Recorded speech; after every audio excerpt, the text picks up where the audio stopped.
Bonjour mes superbes co-créateurs. C'est depuis la ville de Toulouse dans le sud de la France que je vous parle aujourd'hui en compagnie de Lynn McTaggart. Bonjour Lilou.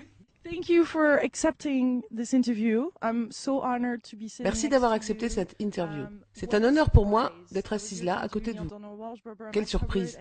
J'étais là pour une interview avec Max Havard et voilà que je vous rencontre ici. J'aime ça, j'aime cette nouvelle façon de se connecter et la manière dont nous pouvons maintenant partager ça avec le monde. Pour moi, vous êtes quelqu'un qui apporte toujours de nouvelles informations. Vous avez bâti un pont entre la science et la spiritualité et vous avez écrit plusieurs livres, plusieurs best-sellers tels que Le chant, La science de l'intention et maintenant le lien quantique. J'aimerais donc commencer cette conversation en vous posant une question. Comment définissez-vous la science et la spiritualité? Sont-elles en train de changer? Sont-elles en train d'évoluer pour enfin se rencontrer au milieu? Car jusqu'ici, il s'agissait de deux mondes différents. Pendant plusieurs siècles, nous avons eu une vision matérialiste et dogmatique du monde. C'était ça notre science. Le spirituel relevait de la mystique, de l'unité et autres idées qui n'étaient sous-tendues par aucune preuve.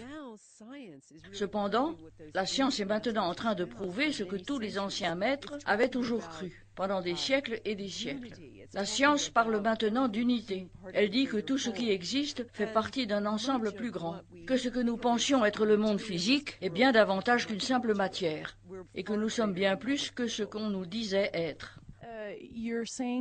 Vous dites que nous sommes bien plus forts lorsque nous sommes unis et plus faibles lorsque nous rivalisons les uns avec les autres. Dites-moi comment vous prouvez ça scientifiquement. Mon livre Le lien quantique pose justement la question de savoir si nous sommes vraiment faits pour rivaliser les uns avec les autres, si la vie est supposée être une vie de rivalité sans merci, où chacun est pour soi, une vie où il faut être le plus fort pour survivre. Et ce que j'ai fait cette fois-ci, c'est que j'ai interrogé non seulement la physique, mais aussi la biologie, la psychologie, l'anthropologie et de nombreuses autres sciences. Et à chaque fois, la réponse est un non catégorique. Non. L'impulsion première de la nature, ce n'est pas la domination. La conclusion évidente qui s'impose lorsque nous étudions toutes ces sciences est que la nature a tendance à voir de façon holistique. Elle a tendance à connecter. Nous sommes faits pour partager, pour nous soucier des autres et être équitables. Nous sommes programmés pour nous connecter. Et la raison à cela est que, pour la nature, l'être humain fait partie d'un ensemble plus grand, aussi bien au niveau de ses particules subatomiques qu'au niveau de son corps, ou de sa relation à son environnement et les autres humains. Il y a donc un lien qui nous connecte. Et par ce lien, je veux parler d'un lien si complexe, si profond, qu'il est impossible de dire où il finit, ni où il commence. Comment avons-nous perdu ce lien? Comment en sommes-nous arrivés là? Comment pouvons-nous retrouver ce lien? Nous avons perdu ce lien à cause de notre manière de comprendre le monde, à cause de notre façon d'évoluer à l'intérieur de ce monde. Voyez-vous, la science ne fait en réalité qu'écrire l'histoire à laquelle nous croyons. Et l'histoire qu'on nous raconte depuis plusieurs siècles est une histoire très matérialiste d'un univers fait de choses qui n'ont aucun lien les unes avec les autres. Des choses qui, par ailleurs, se comportent effectivement à merveille quand il s'agit des lois spatio-temporelles. Cette vision du monde nous a été léguée par Newton. Et puis ensuite, nous avons eu Darwin, qui est venu nous dire qu'essentiellement, il n'y a pas assez de vivres pour tout le monde, justifiant ainsi la lutte pour la survie du plus fort. C'est impossible d'ignorer l'influence des idées darwiniennes sur le monde occidental. En effet, les idées de Darwin ont vu le jour jusque quand l'imprimerie de masse venait de connaître une révolution. Ces idées ont par conséquent balayé le monde entier. C'était comme un mantra qui devait définir la moindre idée bourgeonnante. Un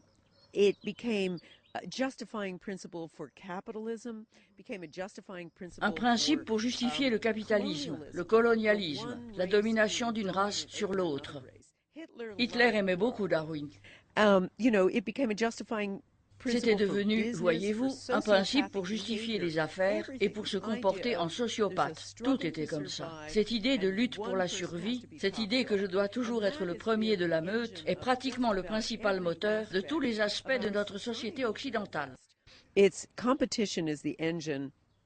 La compétition est le moteur de notre modèle éducatif, de notre modèle financier. Il en est de même quand il s'agit des affaires, des relations, voire de nos voisins. Qu'à Dieu ne plaise, votre voisin conduit une Mercedes, tandis que vous ne possédez qu'une Ford. Nous sommes tous imprégnés de cet esprit de compétition. Mais ce n'est pas naturel. C'est là où je voulais en venir. Nous allons contre la nature, car celle-ci nous a programmés de sorte que nous nous sentions bien lorsque nous nous lions aux autres et lorsque nous donnons. Et ce lien a été créé par la nature elle-même. La question que je pose dans mon livre est celle-ci. Pourquoi en sommes-nous là aujourd'hui? Et la raison tient au fait que nous allons contre notre vraie nature. L'égoïsme et l'individualisme ne peuvent que mener à la destruction de chacune de nos structures sociétales. Et c'est ce que nous vivons aujourd'hui. Donc, pour retrouver ce lien qui nous lie tous, il va falloir reprogrammer le disque dur, qui, jusqu'ici, a été programmé pour avoir des pensées telles que « je gagne, tu perds », car c'est ainsi que nous pensons que nous devons gagner. Tandis qu'un nouveau programme doit avoir comme principe de base « je gagne seulement si vous et moi sommes gagnants ». Vous avez effectué des travaux sur le pouvoir de l'intention et je sais que vous avez pour cela formé des groupes.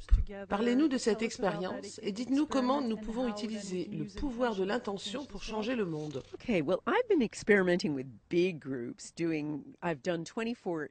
J'ai mené des expériences avec de grands groupes et j'ai réalisé jusqu'ici environ 24 expériences sur mon site, en travaillant avec des groupes partout dans le monde. Nous avons fait des choses étonnantes ensemble. Nous avons pu, par exemple, changer les propriétés principales de certaines plantes. Nous avons réussi aussi à faire pousser plus vite des plantes. Nous avons réussi à purifier l'eau. Nous avons même réussi à prouver par des études que le pouvoir de l'intention de dizaines de milliers de gens a pu faire baisser la violence dans des zones déchirées par la guerre.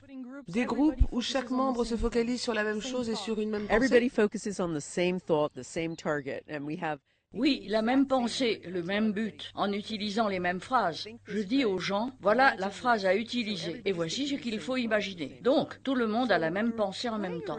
Il s'agissait en fait, pour nous, d'expérimenter cette idée comme quoi, lorsque nous sommes nombreux, nos pensées ont davantage de force. J'ai également mené des expériences avec des petits groupes où ce que j'aime à appeler le pouvoir du chiffre 8. Pendant ces 5 ou 6 dernières années, chaque fois que j'organisais un atelier, je mettais les gens ensemble dans des groupes composés de 6, 8 ou 12 individus. Et je leur demandais d'envoyer des intentions de guérison à un membre du groupe qui avait des problèmes de santé. Les résultats obtenus étaient tout simplement étonnants. Et comme je l'ai dit, nous avons répété ces expériences des centaines et des centaines de fois. Et à chaque fois, sans exception, le membre de tel ou tel groupe qui était le sujet de notre attention a vu soit son arthrite devenir moins douloureuse, ou ses migraines, ou encore ses douleurs à l'estomac disparaître.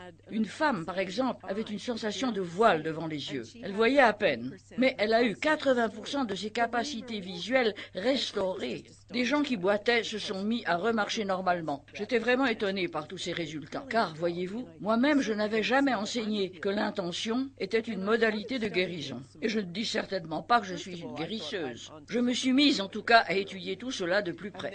D'abord, j'ai cru que j'étais sur le point de découvrir quelque chose d'extraordinaire, jamais découvert auparavant. Mais ensuite, mon mari, qui s'intéressait aux travaux des Esséniens, a découvert que ces derniers connaissaient déjà ces groupes, qui utilisaient l'intention comme moyen de guérison. Et même Jésus. Au début, je me disais « Jésus ». Mais j'ai découvert que Jésus aussi avait des groupes qui utilisaient l'intention comme moyen de guérison. Et autre chose à propos de ces expériences, je ne suis même pas certaine qu'il s'agit du pouvoir de l'intention. Car voici ce qui s'est passé ensuite. Les membres du groupe qui étaient là, pour guérir les autres grâce au pouvoir de leur intention, ressentaient eux aussi un bien-être inhabituel. D'abord, ils ont tous commencé par avoir les mêmes visualisations. C'est quelque chose qui arrive souvent. Mais ensuite, ils se sont mis eux aussi à se sentir mieux. Donc, cette intention active de vouloir guérir les autres a guéri les guérisseurs eux-mêmes. Je ne suis pas sûre. Vous savez, je reçois des messages que m'envoient les participants à ces expériences de l'intention avec qui je reste en contact pour mener des études. Et inévitablement, ils me disent tous la même chose. Ma vie a vraiment changé. J'aime et accepte davantage les autres. J'aime davantage les personnes étrangères. Je suis bien plus gentil avec les gens. J'aime bien plus la planète maintenant. Ou encore, j'ai pu résoudre mes différends avec tel ou tel, et ainsi de suite. Chaque fois, j'ai eu des témoignages étonnants qui racontaient ce qui s'est passé suite à cette expérience collective d'unité. Et je pense, personnellement, que c'est là que se trouve l'explication. Vivre cette expérience collective d'unité, c'est en quelque sorte se connecter à un bateau ravitailleur, d'où ce sentiment soudain et palpable d'unité, aussi bien au sein d'un petit groupe que d'un grand groupe. Et c'est comme ça que ça doit être. La vie n'est pas une lutte sans merci, menée de façon individuelle. Il s'agit d'une connexion profonde. Et dans ces petits groupes, j'entends souvent les gens dire « Je ne me suis jamais senti aussi bien soutenu que lorsque j'ai reçu des intentions de guérison envoyées par les 7 autres personnes du groupe. » Ce n'est donc pas du pouvoir de l'intention dont il s'agit vraiment, mais celui de la connexion, le pouvoir de la communauté. C'est ce pouvoir qui est magique. Et c'est là une des façons de récupérer ce que nous avons perdu.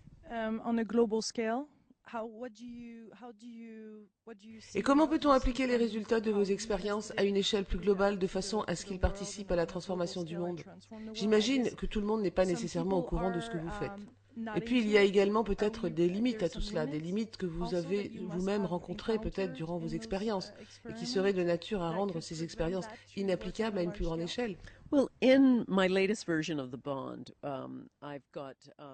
Pour la dernière version de mon livre Le lien quantique, qui sort aux États-Unis en édition de poche, j'ai changé le sous-titre de ce livre pour mieux répondre à une situation qui est devenue difficile. Dans cette nouvelle version, qui a comme nouveau sous-titre maintenant « Comment remettre sur pied un monde qui dégringole », j'ai ajouté tout un programme sur la manière de procéder. Car ce dont les gens ont vraiment besoin, ce n'est pas seulement d'une nouvelle vision du monde ou de nouvelles idées pour aller de l'avant, mais d'un véritable programme. Et il y a toute une partie du livre qui traite de la manière dont vous pouvez, vous, changer le monde. Il est effectivement difficile de réunir, par exemple, des gens et de leur faire à tous la même chose en même temps. Ça peut devenir vite décourageant.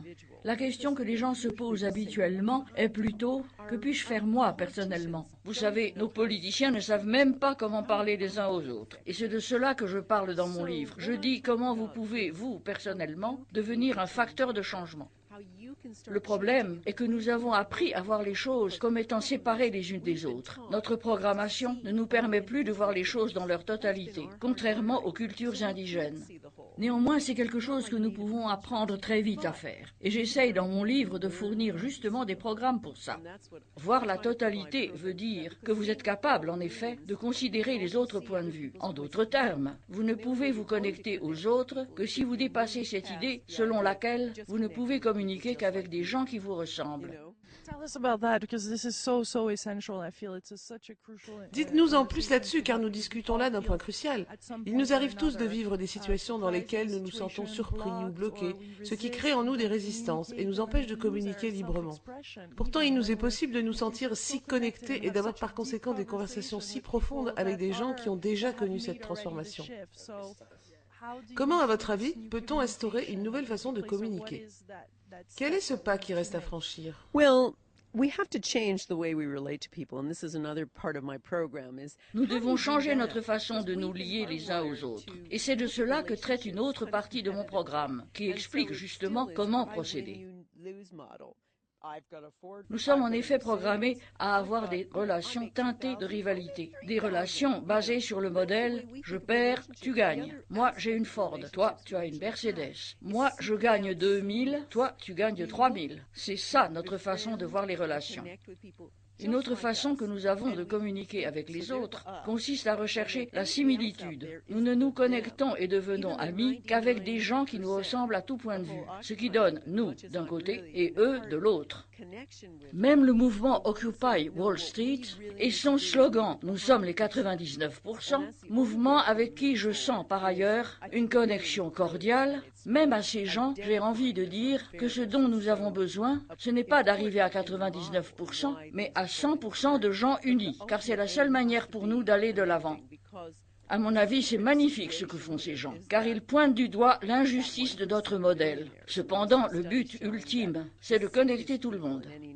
Car voici ce que nous ne savons pas sur le 1% des millionnaires. Des études ont montré que dans n'importe quel voisinage, les gens les plus malades sont ceux qui ont le plus d'argent, car ces gens développent une mentalité de forteresse qui finit par les couper du reste du monde. Et parce que ces gens se méfient tellement des autres, ils s'isolent et tombent malades. Car l'isolement est si contraire aux besoins des êtres humains d'être connectés les uns aux autres. Nous avons donc besoin de savoir comment nous connecter à tout le monde. Et c'est quelque chose qui est possible. Mais pour cela, il faut changer de disque dur. Et au lieu de vouloir rechercher chez les autres notre propre moi ou la similitude, il faut rechercher la connexion, quel qu'en soit le prix. Il y a, à vrai dire, un rapprochement immédiat qui se fait lorsqu'on se met au service de cette connexion. Il existe donc d'autres façons de se lier aux autres. Et même des personnes très différentes peuvent très rapidement devenir proches et partager de manière profonde. D'ailleurs, comme on l'a vu de façon expérimentale avec les groupes de travail sur le pouvoir de l'intention, des gens ont pu devenir amis avec des personnes qui leur étaient complètement étrangères, et ce, en l'espace de 5 minutes. Il y a donc effectivement plusieurs manières de changer la nature de nos relations. Mais il faut pour cela que nous nous exercions à changer notre disque dur, en effaçant graduellement l'ancien modèle, basé sur la rivalité et l'individualisme, et en travaillant sur un autre modèle basé sur la connexion. Comment la race humaine est-elle en train d'évoluer? Pensez-vous qu'il existe des individus qui sont déjà très avancés?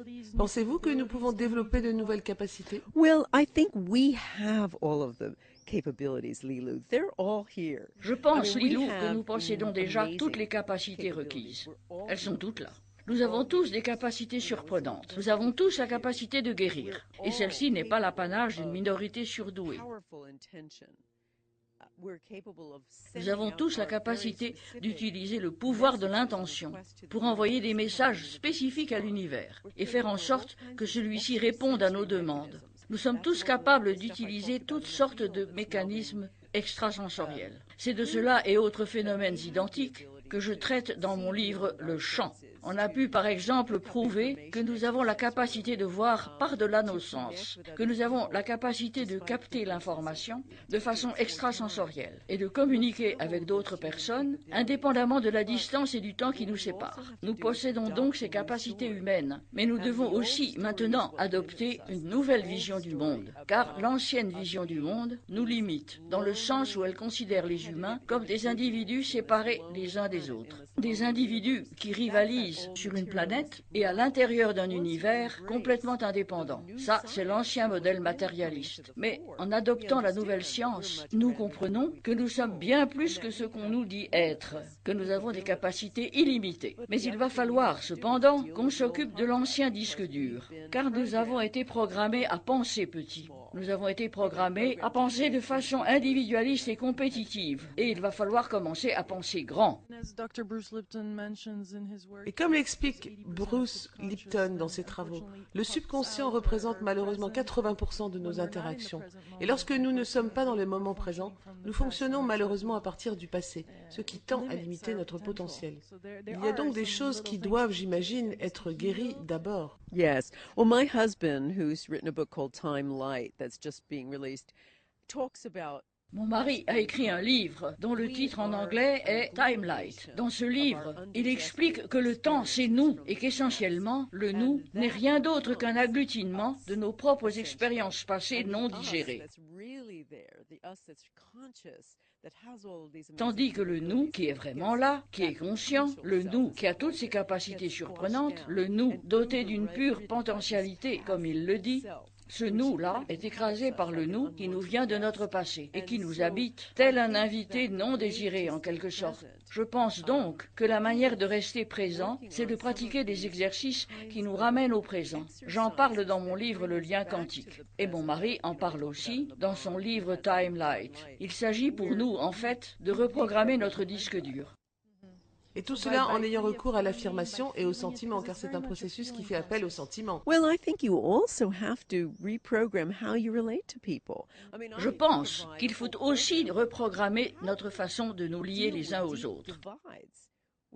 C'est pour cela que j'ai tout un programme sur la manière de communiquer avec une tierce personne qui est très différente de vous, par exemple, sans que vous ayez à vous disputer avec elle, ni à vous décourager. Comment, en effet, vous connecter à une personne qui représente exactement le contraire de ce que vous êtes. Il y a plusieurs manières de faire ça, mais vous devez apprendre de nouvelles façons de vous connecter. Et je pense que la seule manière pour nous de nous connecter à des gens qui sont différents de nous, c'est de faire en sorte que ce ne soit pas nous contre eux, mais nous plus eux. Et pour cela, il faut que nous développions de nouvelles aptitudes. Il y a des méthodes simples qui permettent de rapprocher les gens les uns des autres. Par exemple, dans mon livre Le lien quantique, je parle du pouvoir du but commun. C'est d'ailleurs de cela qu'il s'agit dans ces petits cercles de guérison par l'intention. Ce sont des petits groupes qui travaillent ensemble pour réaliser un but commun. Et la science nous montre que chaque fois que nous travaillons ensemble, que ce soit pour construire une grange avec des voisins ou que ce soit pour travailler avec d'autres personnes sur un projet commun, dans un esprit de non-compétition, la science montre qu'à des moments pareils, le cerveau de chaque membre du groupe entre en résonance avec le cerveau des autres membres et que ces derniers ne forment alors plus qu'un seul grand organisme. Des expériences ont été menées, par exemple, sur les membres du club de l'aviron d'Oxford. Et on a trouvé que lorsqu'ils faisaient de l'aviron ensemble, ils avaient un seuil de tolérance à la douleur beaucoup plus élevé que lorsqu'ils pratiquaient ce sport individuellement. Donc, travailler ensemble, en tant que groupe, est profitable pour tout le monde. Chaque fois que des petits groupes travaillent ensemble pour réaliser un but commun, il y a toujours une connexion instantanée qui se fait entre les gens. Et ce, quelle que soit la nature de l'activité. Car lorsqu'on travaille ensemble dans un but commun, il y a une synchronisation qui se fait non seulement au niveau des ondes cérébrales, mais aussi au niveau de tous les autres processus physiques. C'est ce qui se passe aussi lorsque des membres d'un groupe envoient des intentions les uns aux autres. Dans tous ces cas, les différents corps ne forment plus qu'une seule entité. Les gens ne forment plus qu'un seul bloc. C'est donc aussi simple que ça. On peut imaginer par exemple un groupe de voisins qui se charge de s'occuper du jardin d'un autre voisin.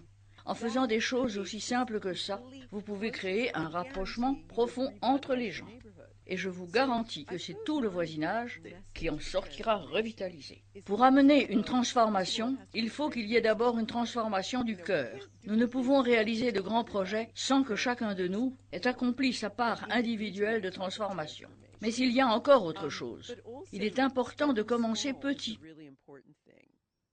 J'ai une histoire dans mon livre sur une femme qui s'appelle Marie. Elle n'en pouvait plus de l'ambiance compétitive qui régnait dans son bureau. Elle ne savait quoi faire. « Voici ce que je vais faire », s'est-elle dit un jour. « Chaque fois que j'irai chercher un Coca-Cola dans une machine l'après-midi, je ne reprendrai plus la monnaie. À la place, je laisserai une note disant « Votre Coca-Cola est déjà payé. Ne rompez pas la chaîne. Payez pour les suivants. » Personne n'en revenait dans l'entreprise. Il y a eu même des réseaux d'espionnage qui rôdaient autour de la machine pour essayer de trouver qui avait eu cette idée en premier.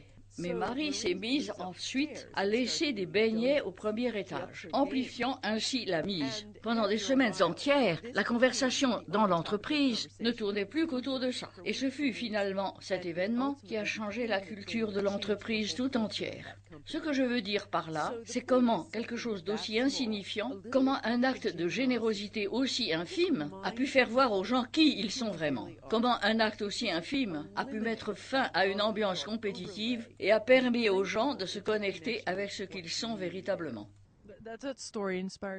Oui, et c'est une histoire qui a inspiré beaucoup de gens. Je me souviens qu'à l'époque, en effet, je payais pour la personne qui attendait derrière moi ou qui était sur le point de partir. Nous allions au Starbucks où chacun payait le café du client suivant et je me souviens que les gens étaient tellement surpris qu'ils disaient « Mais qu'est-ce qui se passe? Il y a quelque chose qui ne tourne pas rond. » Je sais, et voici la démonstration scientifique qui explique pourquoi cette pratique marche si bien. Un scientifique de Harvard a mené une étude sur les réseaux sociaux pour expliquer comment le comportement d'un membre peut influencer le comportement d'un autre membre du réseau.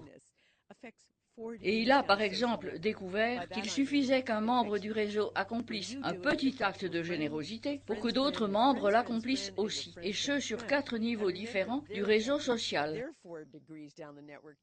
Et c'est ainsi qu'on peut créer soudainement une contagion d'actes généreux. Ce qui est intéressant à observer, ce sont les visages des gens. Les gens sont tellement habitués à être escroqués qu'il suffit d'un seul acte généreux pour qu'ils deviennent un élément de changement incroyablement fort. Oui, et ce dont nous parlons, c'est de changement précisément, et non pas juste du fait d'être gentils les uns avec les autres. Il s'agit d'un changement bien plus profond, bien plus significatif, capable de transformer le monde. Car parfois les gens pensent qu'il s'agit de gentillesse simplement. Ce dont nous parlons, c'est d'un véritable changement profond. Dans mon livre, je parle, à vrai dire, de changements de toute nature. J'explique comment réapprendre notre façon d'appréhender le monde. De nombreuses pratiques dont traite mon livre Le lien quantique ont pour but de nous réapprendre à voir, réapprendre à rester dans le présent, car c'est quelque chose de vraiment difficile. Réapprendre à garder vivant notre enthousiasme afin d'être entièrement présent au monde, afin de voir vraiment ce qu'il s'y passe, et d'avoir, en fin de compte, la même force du regard que les indigènes. Toutes ces choses requièrent pas mal de reprogrammation. Et il y a des pratiques à faire, mais ça ne prend pas énormément de temps. J'ai lu par exemple une étude sur les Mokings. Ce sont des indigènes extraordinaires qui vivent dans le Pacifique Sud. Ils sont capables de plonger et de voir à une profondeur de 15 mètres ce qui se passe au fond de l'eau, sans porter de masque. Ils arrivent à distinguer des choses minuscules. Ils arrivent à distinguer par exemple les parts lourdes brunes des petits cailloux de la même couleur, car ils sont entraînés à voir de façon holistique et incroyablement détaillée. Des expériences menées sur des enfants européens ont montré qu'en quelques semaines, en pratiquant certaines techniques, ces enfants ont été capables de développer la même acuité visuelle que les indigènes. Et il en est de même pour ce qui est de notre manière de voir le monde. Nous sommes capables de voir le monde exactement de la même manière que le fait un indigène. Nous avons la capacité de voir toutes ces parties indissociables. Mais nous devons pour cela reprogrammer le disque dur. Vous avez visiblement un problème de voix. Je sais qu'hier, vous avez beaucoup parlé et vous faites la même chose toute la journée de demain. Merci en tout cas. Vous vivez au Royaume-Uni, mais vous êtes américaine. Vous êtes journaliste et écrivaine, mais vous vivez à Londres. Oui, je me suis mariée avec un Britannique et j'ai 2 enfants. Nous devenons donc petit à petit britanniques. Que pensez-vous de Londres, sachant que c'est la ville de la finance par excellence, une gigantesque plateforme financière, si ce n'est la plateforme financière avec Wall Street? Y a-t-il des changements qui sont en train de se produire à ce niveau-là aussi? Et comment voyez-vous l'Europe? Y a-t-il un processus de transformation qui s'y est déclenché? This is one of the problems with, I think, many of the governments is they're not going far enough. L'un des problèmes que nous avons avec de nombreux gouvernements est qu'ils ne vont pas assez loin, à mon sens. Je pense qu'il y a encore un fossé énorme. Dans mon livre, j'ai traité de l'injustice avant même que le mouvement Occupy Wall Street n'ait vu le jour, ce qui explique d'ailleurs mon intérêt pour ce mouvement. Et j'ai expliqué pourquoi on pouvait assimiler notre situation à une part de gâteau prêt à éclater. J'ai aussi expliqué pourquoi plus une société est injuste, plus la situation empire pour tout le monde, pour les riches comme pour les pauvres, et ce, à tous les niveaux. Si l'on prend en ligne de compte les principaux indicateurs sociaux tels que le crime, la violence, la santé et ainsi de suite. Et voyez-vous, les États-Unis ont, de ce point de vue-là, touché le fond, en accumulant tout ce qui ne va pas. Et du coup, l'injustice y est plus grande. Tandis que le Royaume-Uni, c'est quelque chose comme 6 fois pire. Le Royaume-Uni a encore ses grands problèmes. Il y a un énorme fossé entre riches et pauvres. C'est un pays où les services et les capitaux financiers sont prioritaires. Et je pense que le Royaume-Uni a encore beaucoup de travail à faire. Mais encore une fois, je vais insister sur ceci. Si nous nous focalisons sur ce qui ne va pas à l'échelle globale, nous ressentirons un sentiment d'impuissance. Car comment pouvons-nous nous attaquer à quelque chose d'aussi grand? Je ne pense pas qu'il faille commencer par là. Je pense qu'il faut commencer par soi d'abord, par les gens autour de soi, par le voisinage, par les collègues du bureau, par la communauté immédiate. Et puis, vous devez être vous-même un agent de changement. Vous changez votre façon de vous connecter aux autres et vous pouvez alors vraiment déclencher une révolution partout autour de vous, qui finira par éclairer le monde. Et souvenez-vous, comme il a été bien dit, chaque révolution a commencé avec une poignée de gens. Thank you, Lynn. Thank you so much for this juicy conversation. I so appreciate it. Merci, Lynn. Merci pour cette superbe conversation. Je vous souhaite d'avoir beaucoup de beaux moments, faits de connexions superbes et de rencontres magiques dans l'avenir. J'ai hâte d'assister à votre conférence aujourd'hui et demain, et j'ai hâte aussi d'avoir une autre conversation avec vous à Londres. Moi aussi, j'ai hâte de vous revoir, Lilou. Merci. Merci. Beaucoup d'amour à vous, mes superbes co-créateurs depuis la ville de Toulouse, dans le sud de la France, où il fait beau. Au revoir.